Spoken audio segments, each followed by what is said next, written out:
Shalom, selamat pagi saudara-saudara yang terkasih. Kita berjumpa kembali di dalam Renungan Pagi GKJ Kemuliaan Bandung di hari Sabtu 14 Juni 2025. Firman Tuhan pada pagi hari ini terambil di dalam Injil Yohanes pasal 16 ayat 12 sampai dengan yang ke-15. Dipersilakan saudara-saudara untuk mengambil waktu pribadi membaca bacaan Alkitab pagi ini. Saya akan menyampaikan renungan pagi untuk kita semua dengan judul Mengalami Allah Tritunggal. Saudara-saudara, salah satu pengajaran yang seringkali membuat banyak orang Kristen bingung adalah ajaran tentang Allah Tritunggal. Kita diajarkan bahwa Allah itu satu, tetapi terdiri dari 3 pribadi, Bapa, Anak, dan Roh Kudus. Lalu muncul banyak pertanyaan. Apakah mereka itu 3 Allah?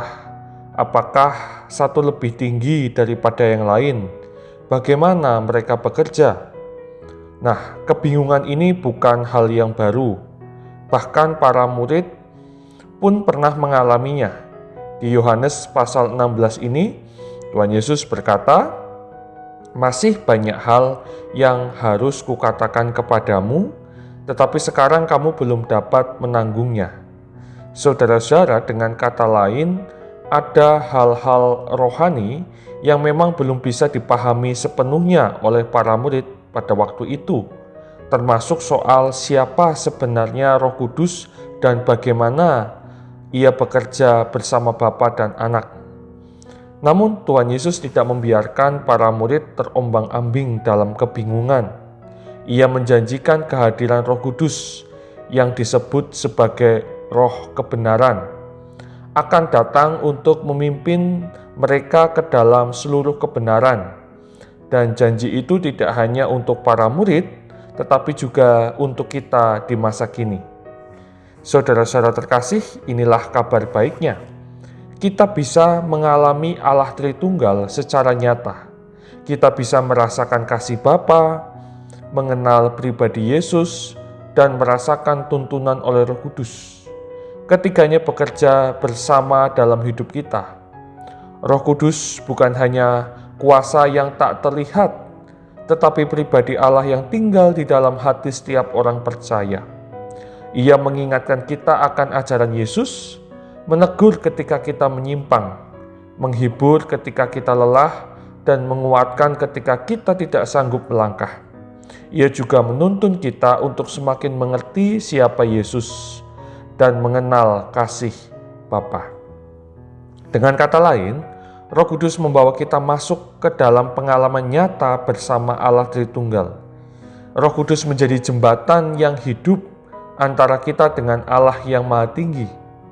Melaluinya, kita tidak hanya mengenal tentang Allah, tetapi mengenal dan mengalami Allah Tritunggal.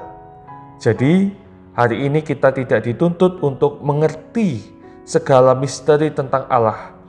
Yang Allah inginkan adalah hati yang terbuka dan berserah. Ketika kita membiarkan Roh Kudus memimpin kita, kita akan mulai merasakan bahwa Allah itu nyata, dekat dan hadir dalam kehidupan kita. Amin. Mari kita satu dalam doa.